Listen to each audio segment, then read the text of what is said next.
Hello friends, welcome to our channel all in one hashtag subscribe to learn.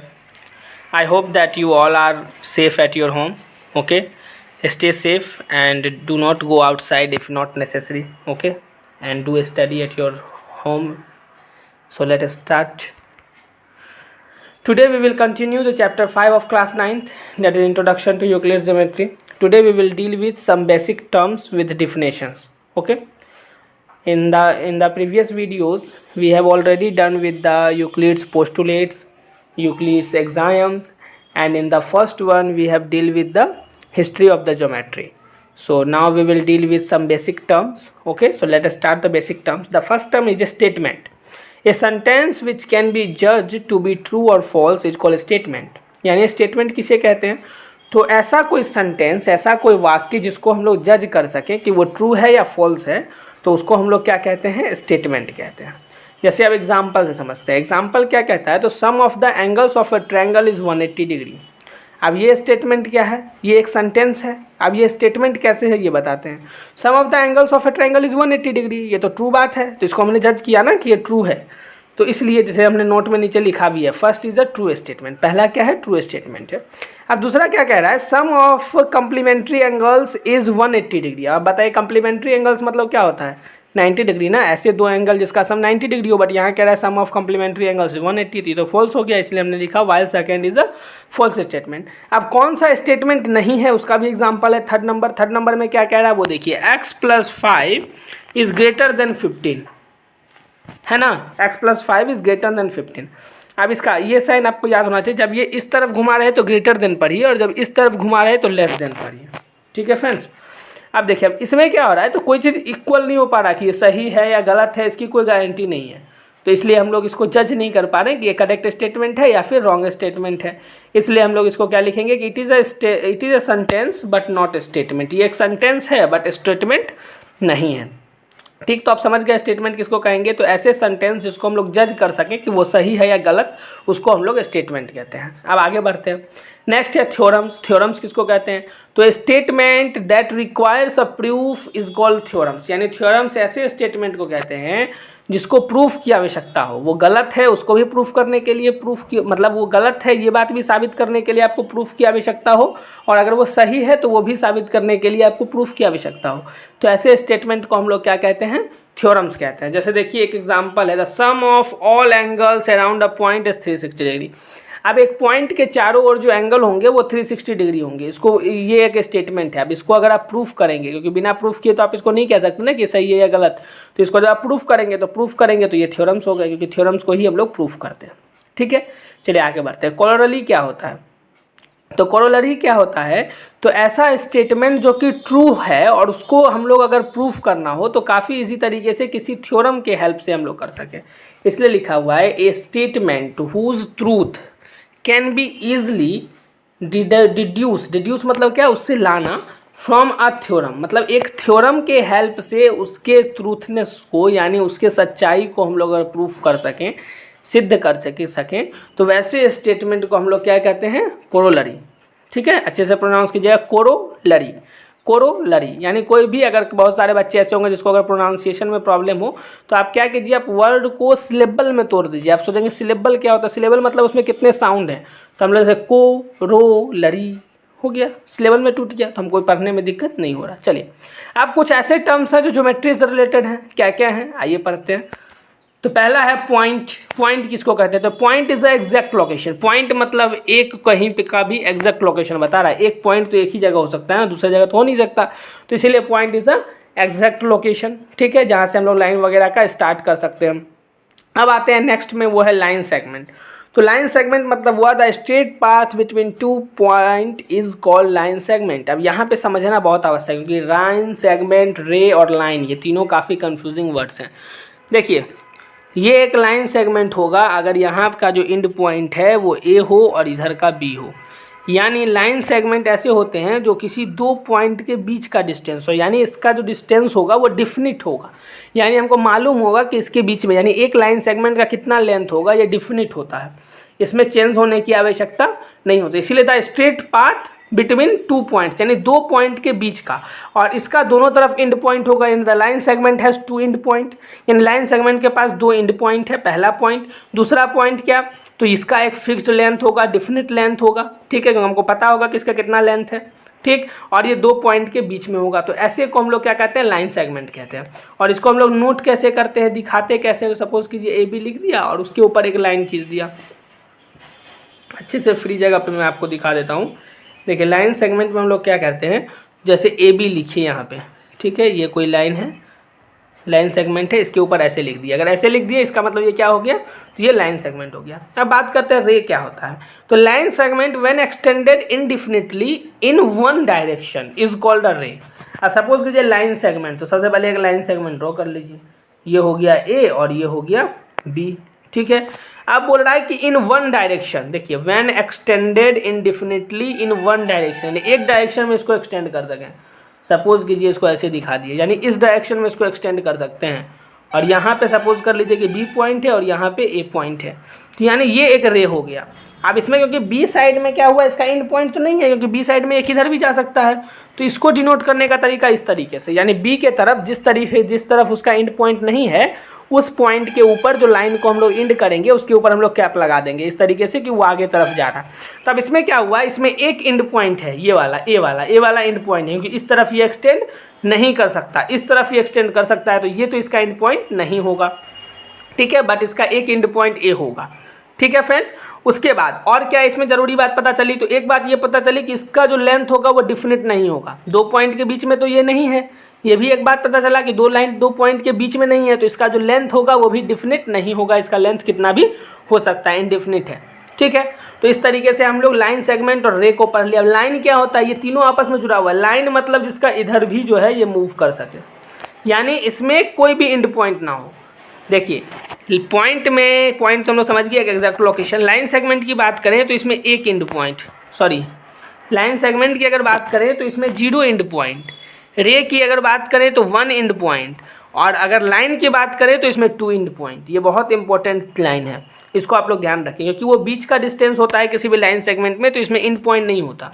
इसमें क्योंकि एक तरफ ये मूव कर सकता है तो एक ही तरफ एंड पॉइंट होगा, और इस वाले में क्या होगा कि ये दोनों तरफ मूव कर सकता है, यानी लाइन में, इसका मतलब इसका कोई भी एंड पॉइंट नहीं होगा। डिफिनिट लेंथ तो इसका भी नहीं होगा, ये भी आप लोग समझ ही चुके हैं अभी तक में कि डिफिनिट पॉइंट जो है, डिफिनिट जो लेंथ है वो किसका नहीं होगा, तो वो लाइन का भी डिफिनिट लेंथ नहीं होगा। क्यों नहीं होगा, क्योंकि ये दोनों ही डायरेक्शन में बढ़ाया जा सकता है, इस तरफ भी और इस तरफ भी। और सपोज कर लीजिए यहाँ पे पॉइंट ए है और कहीं पे इस साइड पॉइंट बी है, तो इसको भी तो हम लोग कहीं नहीं बढ़ा सकते ना, मतलब इसको भी हम लोग एग्जैक्ट मेजर नहीं कर सकते, और लेंथ जो है इसका किधर भी बढ़ सकता। तो ये हो गया लाइन का।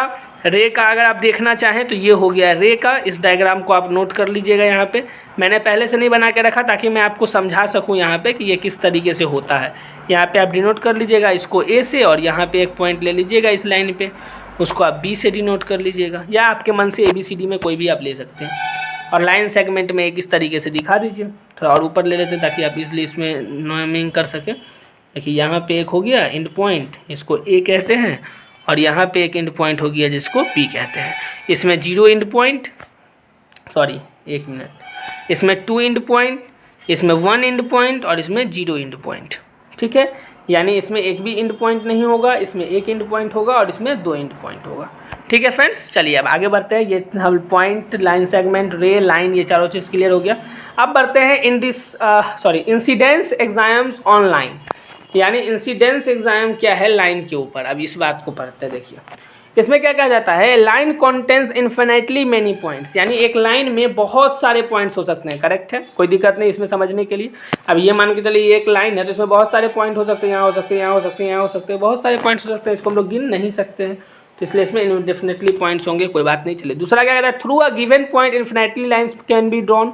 बिल्कुल सही बात है, ये एक पॉइंट है, इसके हेल्प से मैं ऐसे भी लाइन खींच सकता हूँ, ऐसे भी खींच सकता हूँ, ऐसे भी खींच सकता हूँ, ऐसे भी खींच सकता हूँ, मतलब बहुत सारा लाइन खींच सकता हूँ। तो इस तरीके से एक पॉइंट से हम लोग बहुत सारे लाइन्स को खींच सकते हैं, तो सेकेंड पॉइंट भी ट्रू। अब थर्ड कहता है, one and only one line can be drawn to pass through 2 given points, यानी सिर्फ एक ही लाइन हम लोग ड्रॉ कर सकते हैं जो कि 2 पॉइंट से होके गुजरे। तो ये भी बिल्कुल सही बात है। सपोज कीजिए एक पॉइंट यहाँ है और एक पॉइंट यहाँ है, तो इससे पास होने वाली एक ही लाइन हो सकती है। अगर ऐसे करेंगे तो इससे पास करेगी, अगर सपोज कीजिए इससे पास करेगी तो उसको नहीं पास करेगी, अगर इसको पास कर रही है तो इसको नहीं करेगी, यानी दोनों से पास करने वाली एक ही लाइन होगी। तो इस तरीके से इनका जो तीसरा स्टेटमेंट है ये भी करेक्ट हो जाता है। चलिए अब आगे बढ़ते हैं। कॉलोनियर पॉइंट्स क्या होते हैं? तो कॉलोनियर पॉइंट्स मतलब क्या होते हैं? 3 और more than 3 points are said to be collinear if there is a line which contains them all. यानी 3 या 3 से ज़्यादा पॉइंट अगर एक ही लाइन में हो तो उसको हम लोग कॉलोनियर पॉइंट कहते हैं। सपोज कीजिए ये हुआ ABC, तो ये हो गया collinear points. ABC is a collinear point. अब सपोज कीजिए यहाँ पे A यहाँ होता, B यहाँ होता और C यहाँ होता, तो फिर वो कॉलोनियर पॉइंट्स नहीं होते। यानी एक ही लाइन पे तीनों पॉइंट्स का होना आवश्यक है। अगर 3 पॉइंट से ज़्यादा होंगे तो भी हम कॉलोनियर पॉइंट्स ही कहेंगे। अब होता है इंटरसेक्टिंग लाइन्स। तो 2 lines having a common point are called intersecting line. यानी 2 लाइन जो एक दूसरे को कट करता है उसको इंटरसेक्टिंग लाइन कहते हैं। सबसे अच्छा अगर आप समझ लें। अब यहाँ कॉमन पॉइंट का मतलब भी तो ये हुआ, ये एक कॉमन पॉइंट है ना दोनों का। ये पॉइंट इस लाइन पे भी आ रहा है और इस लाइन पे भी आ रहा है, तो ये कॉमन पॉइंट हो गया। तो इसको हम डेफिनेशन की तरह ऐसे भी कह सकते हैं या फिर ऐसे भी कह सकते हैं, when 2 lines cut each other या bisect each other, intersect each other are called intersecting line. Intersect मतलब कट करना और बाइसेक्ट मतलब इक्वल पार्ट में कट करना। तो इस बात को ध्यान रखिएगा। इसमें बहुत सारा कन्फ्यूजन बहुत सारे बच्चे को आगे तक भी रहता है कि बाइसेक्ट मतलब क्या होता है, इंटरसेक्ट मतलब क्या होता है। जब आपको स्टेटमेंट दिया हुआ रहेगा और उसको प्रूफ करना रहेगा या बताना रहेगा ना, तो आपको बहुत ज़्यादा प्रॉब्लम होगी। तो आप याद कर ले, बाइसेक्ट मतलब 2 इक्वल पार्ट्स में कट और इंटरसेक्ट मतलब सिर्फ कट करना। ठीक है। अब यहाँ पे नेक्स्ट है पॉइंट ऑफ इंटरसेक्शन। तो यही हो गया पॉइंट ऑफ इंटरसेक्शन। सपोज कीजिए ये P पॉइंट है और ये एक लाइन L है, ये लाइन M है। तो L और M एक दूसरे को इंटरसेक्ट कर रहा है क्योंकि दोनों के पास एक कॉमन पॉइंट है P, क्योंकि P L पे भी आ रहा है और P M पे भी आ रहा है। और इसमें पॉइंट ऑफ इंटरसेक्शन दोनों का L और M का क्या हो गया? तो P पॉइंट, क्योंकि P पे इसीलिए लिखा है the common point of 2 lines is called their point of intersection. यानी P जो है वो पॉइंट ऑफ इंटरसेक्शन है किसका? L और M लाइन का। ठीक है, क्लियर हो गया। अब आगे बढ़ते हैं कंकरेंट लाइंस। यानी 3 और more lines intersecting at the same point are said to be concurrent lines. यानी कंकरेंट लाइंस किसको कहते हैं? तो ऐसे 3 या 3 से ज़्यादा लाइन जो एक ही पॉइंट पे इंटरसेक्ट करते हो। सपोज कीजिए एक ऐसे और एक ऐसे, थोड़ा सा साइड हो गया, हाँ इस तरीके से। अब देखिए ये जो यहाँ पे पॉइंट है, सपोज कीजिए ये P पॉइंट है और ये लाइन L है, ये M है और ये N है। अब देखिए L, M और N तीनों लाइन का एक कॉमन पॉइंट है, वो पॉइंट कौन सा है? P। तो तब हम अगर ऐसा कंडीशन हो जहाँ पे एक ही पॉइंट से 3 लाइन होके गुजर रहे हो या 3 से ज़्यादा लाइन गुजर रहे हो, तब हम लोग उसको कहेंगे कंकरेंट लाइन्स। ठीक है फ्रेंड्स, तो आप ये समझ गए इजली, आई होप सो। चलिए हम लोग फिर आगे बढ़ते हैं।